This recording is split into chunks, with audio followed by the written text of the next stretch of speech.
Nah, sepertinya memang perlu ada penulisan yang jangan sampai kemana-mana, Pak. Contoh. Ini penelitian ini bertujuan untuk bla bla bla bla bla, perencanaan bla bla bla bla bla, sampai sini. Islam bla bla dengan tujuan bla bla bla. Nah, ini terlalu panjang, Pak, untuk sebuah research background. Terlalu panjang. Cukup satu kalimat saja research background itu. Satu kalimat, lalu langsung ke bagian jadi jangan dulu ke tujuan. Kan ada research background, Pak. Di template kan ada di situ. Jadi mulailah dari pernyataan apa dulu, pernyataan yang melatari kenapa judul itu kemudian diangkat. Lalu masuk ke tujuan. Tujuan juga kalimatnya singkat, Pak, tidak panjang-panjang. Satu kalimat saja. Jadi satu kalimat untuk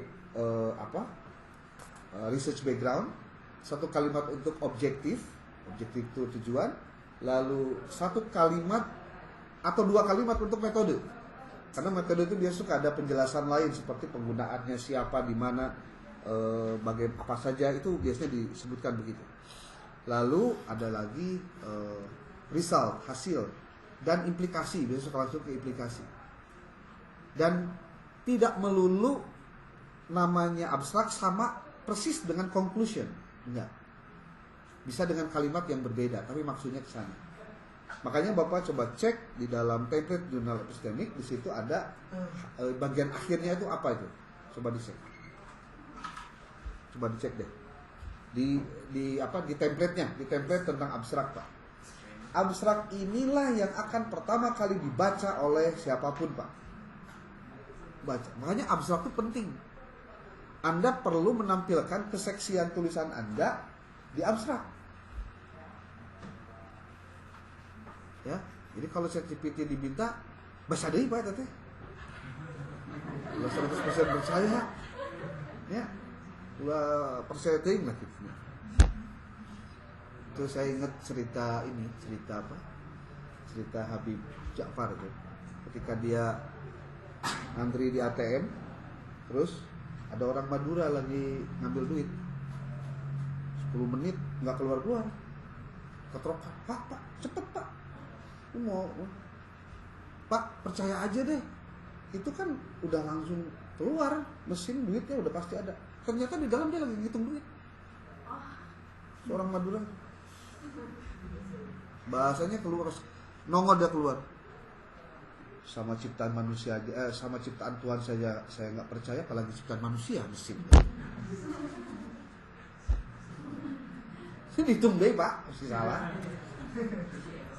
Itu kata cerita Habib Ja'far. Saya ceritanya aja yang diambil. Oke, sekarang masuk ke sini Pak, pendahuluan ya. Nah, ini betul ya, ini sekalian aja. Ini miskin referensi Pak. Ada referensi yang dikutip. Padahal kan saya sudah sampaikan, biasakan memberikan referensi dalam setiap kalimat yang kita suka, yang kita berikan. Walaupun ini kalimat kita, tapi contoh kalimatnya kalimat ChatGPT, ya sok teangan iya nana, no? Citasinya, ini Pak. Bahasanya itu miskin referensi. Ini juga sama. Motifnya cuma dari Quran aja. Ya, Pak Ade. Nah, ini kalau ini baru-baru nih. Studi-studi komparatif mengenai pendidikan nasional telah banyak bla bla bla bla.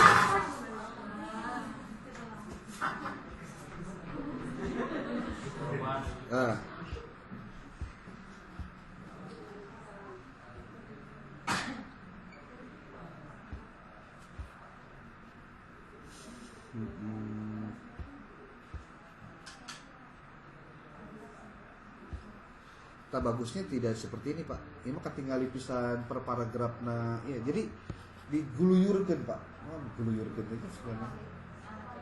Ya dinarasikan aja. Tidak seperti ada bold pointer yang hilang. Oke. Dan benar-benar harus dipakai semua yang dilakukan pada saat Anda menuliskan metode ini Pak. Nah, kalau saya boleh menyarankan begini, ini hanya saran saja. Kalau dalam penelitian kualitatif, Anda menuliskan result and discussion, itu memang bisa Anda langsung masukkan antara temuan Anda dengan pembahasan. Cuma pertanyaan besarnya adalah, apakah Anda mencantumkan rumusan masalah di dalam pendahuluan? Yang rumusan masalah itu menjadi tujuan dari penulisan. Karena itulah yang kemudian akan dibahas dalam result dan didiskusikan dalam diskusi. Jadi kalau ada pertanyaan, Pak, kalau yang ditemukan atau temuan itu dan pembahasan itu diambilnya dari mana? Lah, Anda kan punya rumusan masalah. Nah, rumusan masalah itulah yang kemudian Anda jelaskan dan itu menjadi bagian dari hasil yang Anda dapatkan. Jadi kalau saya masih bermadhab temuan dulu ditemukan, walaupun dari wawancara, observasi dan lain-lainnya, kemudian baru dibahas berdasarkan temuan itu. Sama seperti di kuantitatif, apalagi kalau kuantitatif itu pasti temuan dulu, setelah itu baru pembahasan. Kalau kualitatif memang berbeda, ada saja perbedaan. Oke, nah ini kalau sudah temuan Pak, harus lebih banyak referensinya. Referensi yang dikutip dalam rangka memenuhi aspek. Nah ini kayaknya ada beda paragraf ya. Ini rada renggang, ini kok ini. Nah, yang disebut dengan bisa dipointerkan itu adalah temuannya Pak, yang nanti pembahasan. Jadi setiap temuan itu pembahasan dan temuan di situ. Oke, ngertos tuh. Ya, subjudul itu berdasarkan rumusan temuannya.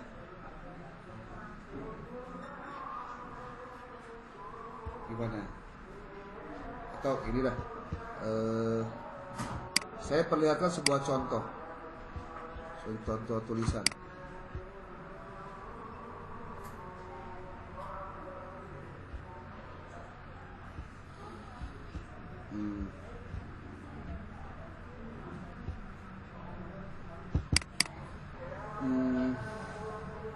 Nah, ini judulnya Enhancing Teacher Performance Through Participatory Observation in Indonesian Islamic School. Ya, ini kebetulan di jurnal yang saya kelola. Tuh Bapak Ibu, dari setiap paragrafnya saja sudah ada kutipan-kutipan.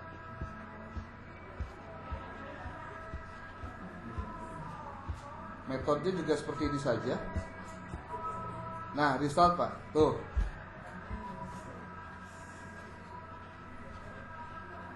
This research aims to explore the implementation of participatory supervision applied and blah blah blah blah blah. Nah, terus saya bold kan, the implementation participatory ini teh temuan yang jadi sebab. Di sini karena ini kualitatifnya juga, jadi di sini ada saya memisahkan antara result. Ini resultnya Pak, resultnya. Ini karena kebetulan penelitian lapangan, jadi kayak gini. Terus ini ada apa ini? Subbab lagi. Ini juga ada subbab lagi tuh. Bukan subbab lah, subnya, sub. Lalu ada ini subbab juga. Itu ada berapa berarti? Satu implementation, 2 Islamic Theological, 3 the rule, 4 impact, 5 challenges or opportunities. Dan ketika bicara temuan tidak ada kutipan kecuali hasil wawancara, observasi, studi dokumentasi kalau kualitatifnya lapangan. Baru setelah itu ada discussion. Discussion muncul lagi integration, jawaban dari temuan itu dibahas dengan ini. Tuh. Lagi impact tuh. Masuk di teoris tuh. Baru konklusi. Jadi itu step-step. Oke, dah. Materi barusan adalah tentang 3 hal ya. 1, perbedaan konsep perencanaan pendidikan Islam dan juga Barat.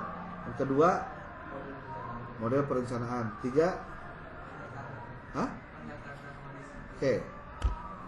Anda kalau saya sarankan silakan membaca semua naskah yang disampaikan itu. Makanya kenapa kudu di upload dulu supaya dibaca. Jadi kalau baru upload ya akan dibaca berarti. Saya berharapnya begini, teman-teman yang jadi penanya wajib itu juga mengkritisi tulisan yang ada di dalam naskahnya. Kalau misalkan Anda menganggap bahwa tulisannya ada yang kurang, ada yang lemah, ada yang apa, termasuk mungkin saya juga minta Anda membaca naskahnya lengkap dengan pertama jumlah katanya sudah sesuai atau tidak ya, jadi editor kecil-kecilan jumlah kata, kemudian si referensinya juga sudah memenuhi atau tidak dan lainnya. Ini saya contohkan yang punyanya Pak siapa? Ade. Kita ambil satu citasinya, satu referensinya. Ambil saja yang mana ya? Ini Trinex Scopus bener tuh kan kapal. Ini nih. Kalau yang bisa dicek copy, saya masukkan ke site sure. Nanti dia akan memberitahu kita apakah citasi ini tuh ada atau tidak. Oh, pintar Pak ini Pak.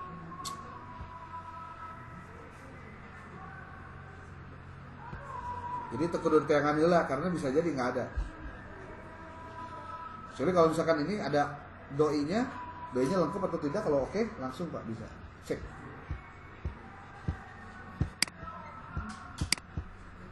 Nah, kalau misalkan mau bisa diklik langsung tina doina.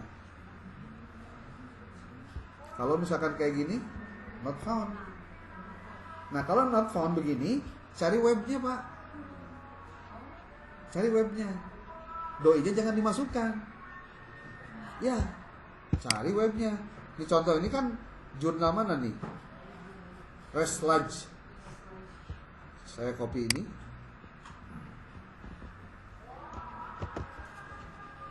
Lalu dimasukkan ke sini. Nah, analisis perbandingan konsep pendidikan Islam. Perbandingan Islam dan Barat. Jurnal laroiba.com.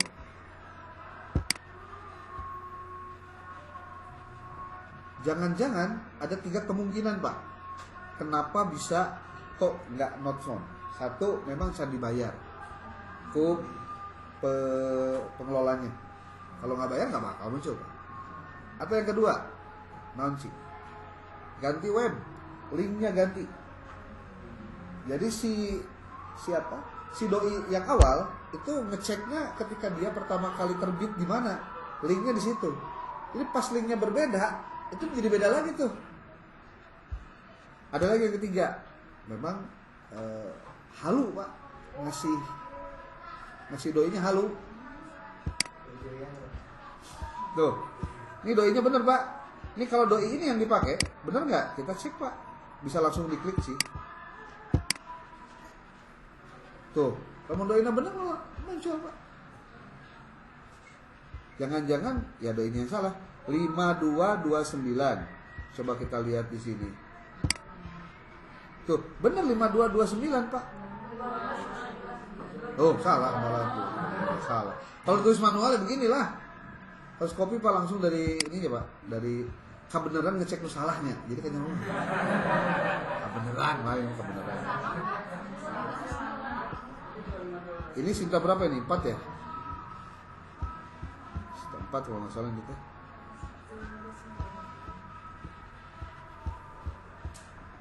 Oh enggak, belum. Biasanya kalau Laro itu 4 ya? Mana sih? Oh iya Sinta 4. Ya tinggal Anda cek lah ini bayarnya berapa. Di sini kan tinggal dicek. Itu Pak, nulisnya berarti yang rapi lah. Oke, saya mau masuk dulu di sini. Can keluarkan ya. Lihatun sih kena kita coba salah ya. Salah citasi. Oke Bapak Ibu, terkait dengan perencanaan pendidikan, kalau Anda baca referensi-referensi yang bicara tentang perencanaan pendidikan, kita akan menemukan beberapa referensi penting. Kalau saya sih lebih nyamannya Pak, tadi sudah disampaikan sebetulnya apa yang tadi dipaparkan, perbedaannya itu ya dari filosofinya sudah beda.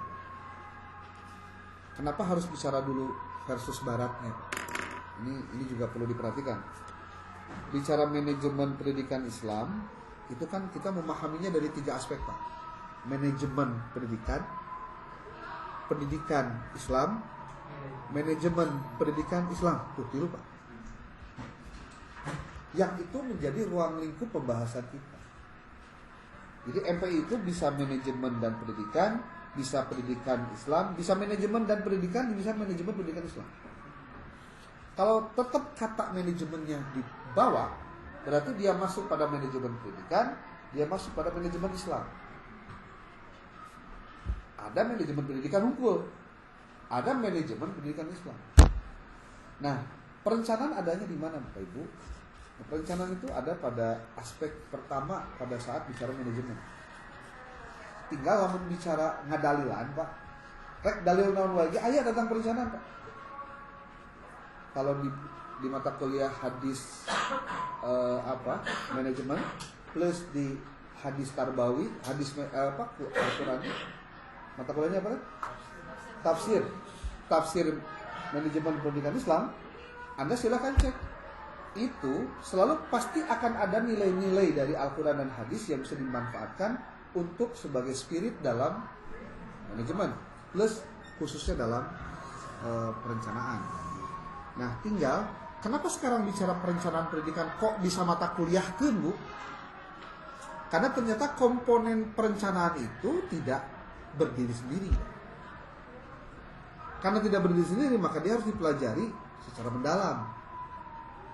Bapak Ibu bisa dicek dari aspek materi yang saya sampaikan itu di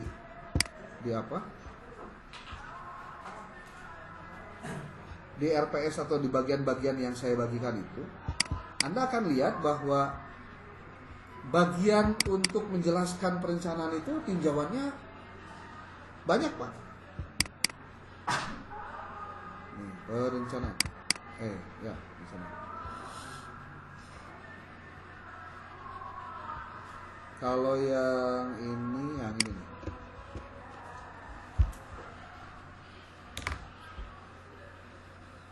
Karena banyak, maka dibagi-bagi dalam tiap pertemuan. Untuk apa? Ada pendalaman terhadap materinya. Ini nih. Ada tujuan juga, Pak, ketika kita membahas di pertemuan ketiga ini adalah tentang teori dan model perencanaan. Ada yang membahas teorinya, ada yang membahas modelnya.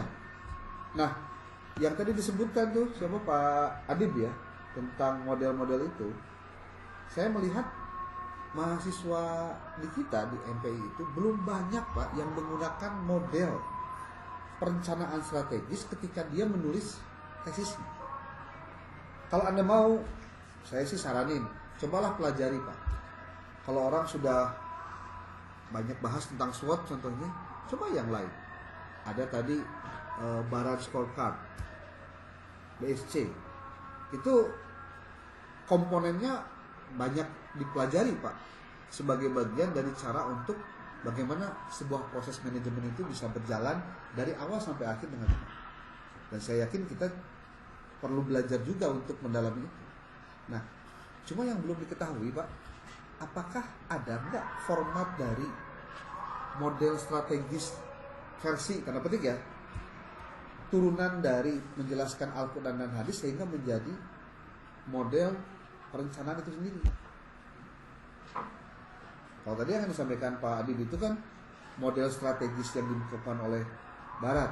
Maksud saya, coba dicek, Pak. Jangan-jangan memang sudah ada peneliti di bidang manajemen pendidikan Islam yang sudah memformulasikan bagaimana perencanaan pendidikan strategis dalam bentuk turunan dari nilai-nilai pendidikan Islam. Walaupun kita juga tidak merasa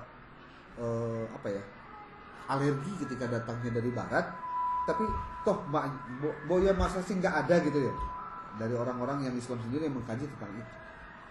Nah, yang tadi disampaikan Pak Ahmad Andi, nah istilah multidisipliner, Pak, ini bukan problem yang sederhana.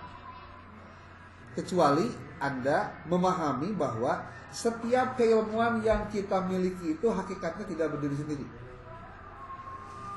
Bapak Ibu, kalau yang jadi guru hari ini, kemudian Anda belajar manajemen, Anda bisa mengkomparasikannya dalam konteks manajemen pembelajaran. Dari manajemen ini masuk Wanawai termasuk dalam konteks perencanaan.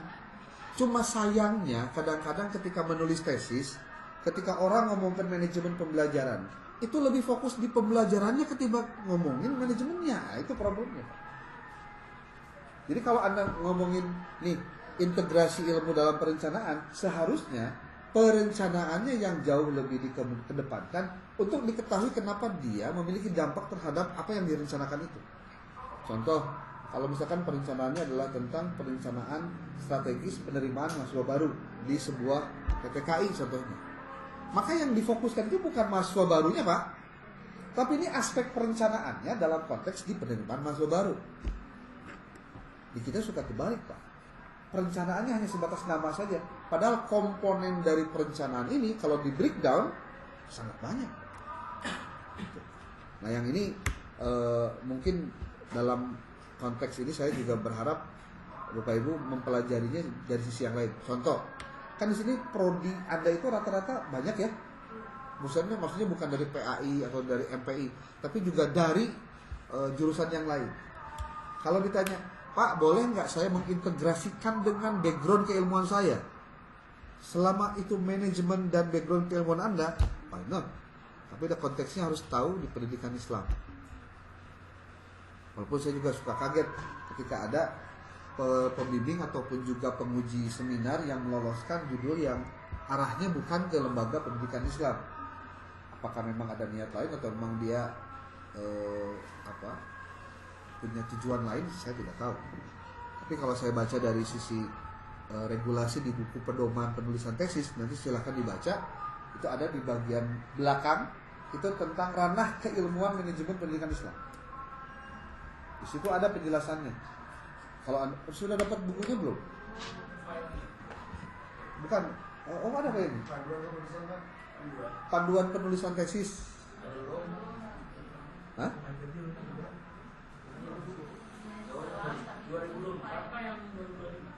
Yang 2002 emang ada yang terbaru? Yang saya tahu sih yang 2024.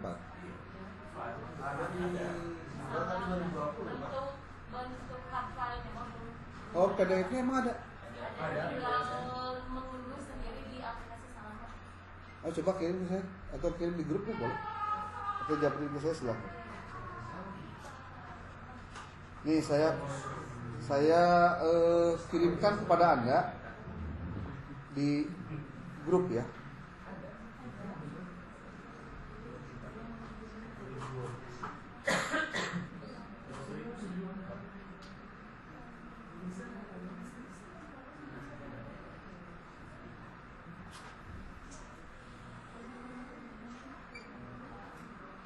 Nah itu, saya kirimkan di grup tuh. Ini adalah apa sebutnya tuh? Peta wilayah kajian tesis Prodi S2 Manajemen Pendidikan Islam. Ini kenapa harus disampaikan? Ya biar tahu dari awal. Saya berharapnya ketika Anda belajar mata kuliah apapun di prodi ini, arahannya adalah apakah kira-kira dari materi ini bisa saya kembangkan untuk penelitian saya? Kan who knows Pak? Kita belum tahu kan. Anda baru semester 1, mata kuliah juga baru berapa biji. Nanti kan pengembangan terus Pak. Sehingga nanti fokus kajian riset Anda itu bisa ketemu. Tidak hanya sebatas di penjabaran materi dan teori saja. Kalau buat saya mah teori dan materi Pak bisa maca sorangan. Walaupun kardol oke dah apalah. Walaupun kan diujinya ketika presentasi Pak. Ya ujian dari penguasaan materi Anda itu adalah pada saat presentasi. Untuk bisa nulis nama gampang Pak, tapi memahami tulisan itu ya nggak mudah. Makanya tracking pertama penulisan itu referensinya, nulisnya benar atau tidak, terstruktur atau tidak, beres itu baru tampilannya. Cara menjawab pertanyaan seperti apa, itu ada triknya Pak. Gitu. Dan yang dipastikan mah hiji we, audiensnya harus baca dulu naskah Anda, baru bener. Lamun teu maca naskah Anda, pasti jawaban pertanyaan anak kayak itu ka dieu, nu ngajawab lagi teu sesuai dengan tema yang dibahas tadi. Makanya kunaon sababna tah asabiqunal akhirun kudu buru-buru teh gitu. Mun can beres, apa kudu disebutkeun? Aib betul. Ya, orat gitu.